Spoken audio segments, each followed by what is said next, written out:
Ragi here, coming at you with another video review. And today, as you can see, I'll be taking a look at the 1:144th scale Real Grade Strike Gundam from Mobile Suit Gundam Seed. So to start things off, here's his size compared to a soda can. He's just a little bit taller than it is, but let's just get that out of the way. The colors are pretty much what you'd expect from a Gundam at this point, though with some additions due to the real grade nature of it. It's white, blue, red, dark gray, and yellow, but the red, blue, and white are all in varying shades, which adds a really neat effect to the colors. And of course, dozens of stickers.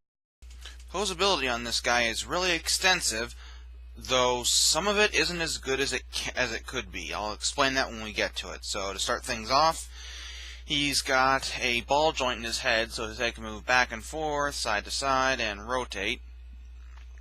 He also got a hinge joint in his torso, which allows his head to move back and forth just a little bit. His arms can move back and forth of the body and up and down at the body, with this little panel here moving as well. Shoulder armor can move up and down. The arms can move out to the side that far. However, the left arm is really loose on mine for whatever reason. They can also go all the way around, though doing that is surprisingly tight, though it moving in and out is not. They can also go all the way around at the bicep. It can also bend at two joints in the elbow, though with the second joint there is a panel on the forearm that slides, which gives a really neat effect. Let's see if I can finagle it around to show it. Yeah, that's acceptable. The hands are on... Whoa. This guy does not like to stay together.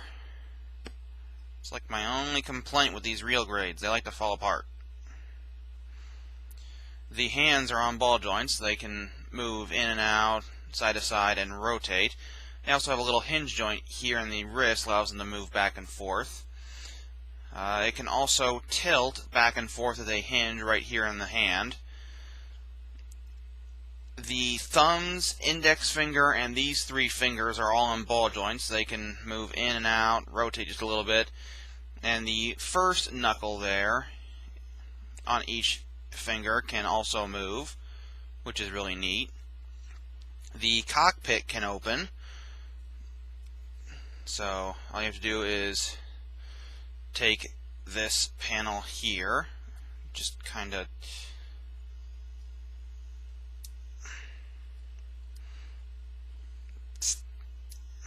usually not this difficult. No, I had that wrong.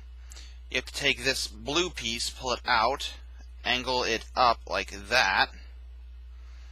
Then you can get in there, swing the red piece down, and then you've got a very nicely detailed cockpit in there. If I can get a light on it.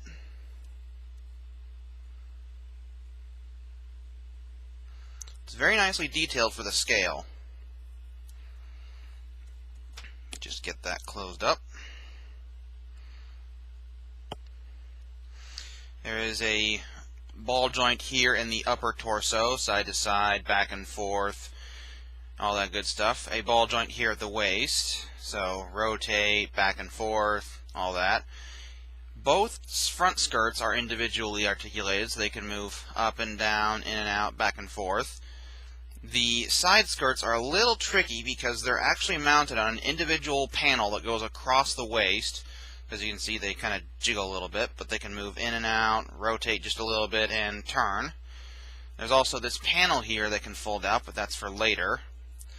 Back skirts are individually articulated, ball joints just like the front skirts. The legs can move forward that far, back that far, out to the side that far, though the side skirt gets in the way. They can rotate just below the hip. They can bend that far at two joints in the knee with a whole lot of moving pieces, which again gives a really neat effect. Ankled armor is on a hinge, moves up and down, back and forth a little bit. There is a joint here in the ankle, allows the foot to move back and forth just a little bit. The foot is on a ball joint, back and forth, side to side, rotate. The front part of the foot can move up and down, and the toe can move up and down. And now we move on to the accessories, and oh boy does this guy have a few. So to start things off nice and simple, he's got these little daggers that he comes with. They normally stay folded up, but they can unfold for him to hold. They're actually really well detailed with a blade that kind of tapers off with the sharp point here. Getting him to hold it is simple yet tricky, because there are no tabs on it, so you can't actually secure it to his hand. Instead, you have to, like with a normal thing, you have to get his fingers wrapped around it securely, and then just hope that friction keeps it there. He does come with two of them, as you can see here. They can be stored in the panels inside of his side skirts. Just swing these panels out, and then the daggers just rest in there like that. Now you kind of have to finagle a little bit to make sure they don't fall all the way through, because as you can see, the side skirts are hollow on the inside, so making sure the daggers don't just fall through and hit the floor is a bit fun, shall we say.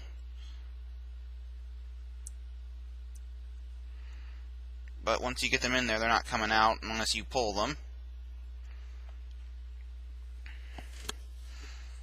He also comes with a set of extra closed fist hands, which are somewhat easy to get him to use. You just need to take his existing hands and pull them out of the ball joint. Take this panel and slide it over the new hand, and then pop the new hand into ball joint. Personally, I prefer to keep the posable hands in, but it's just me. Next, of course, is the AL Striker Pack, the, I guess, most famous part of this kit. It has quite the variety of colors and is even posable. These wings here on the side can move up and down. This top section can tilt back and forth, and these thrusters can move up and down, side to side, and rotate just a little bit. There is a tab here and a large slot in his back. Just put the tab into the slot. As you can see, it makes him rather back heavy, but those fins are long enough. Well, thought they were, but if you angle it down just right like that, it will sort of counterbalance and keep him from falling. The next accessory are his two beam sabers. The handles themselves are just pieces of off-white plastic with stickers, but he does come with two clear pink beams, which you can see here. They go into the beam sabers pretty well, but there are actually little divots there, and similarly shaped divots on the actual pegs, meaning that there is a specific way you have to get them in. Unlike the daggers, he holds these very well because there is a slot in his hand and a tab on there. Just get it put into place. Wrap his fingers around it. And there he is with the beam saber. Holds it very well. Yep, he is wanting to fall again.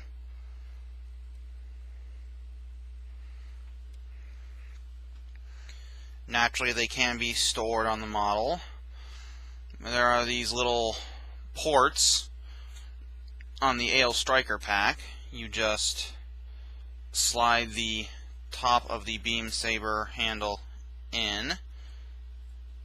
You can get the arm out of the way. And of course, they're on ball joints. They can move all over the place. There he is with his beam sabers stored.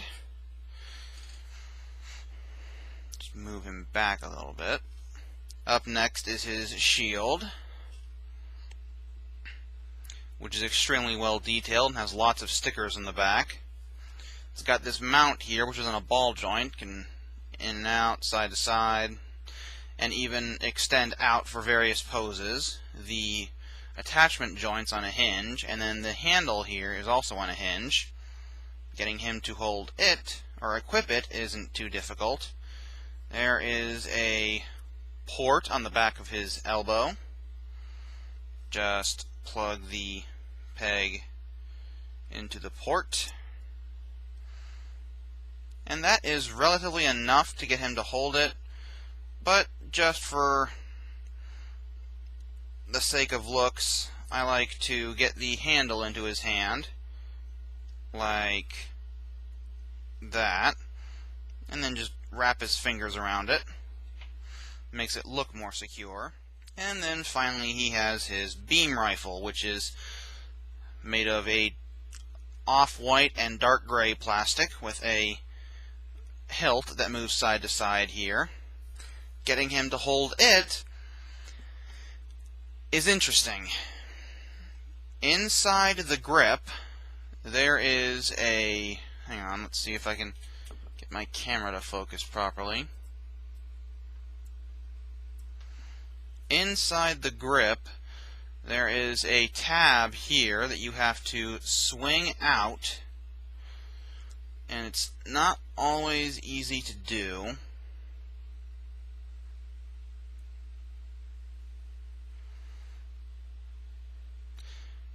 And that tab plugs into his hand.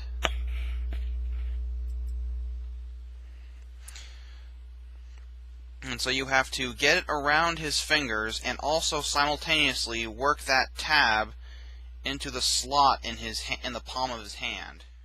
Felt like one of the tasks of Hercules, but I did finally get it into his hand, and it's not going anywhere, which is good, because I do not want to have to do that again. But, as I said, there he is holding it. So aside from him wanting to fall apart all the time and not all the pieces wanting to work right, it's an okay model, but you should want to probably wait until you've got a little more skill than I do to mess with it. So with that said, that finishes up my review of the 1 to 1/44 scale Real Grade Ale Strike Gundam from Mobile Suit Gundam Seed. So until the next review, bye-bye.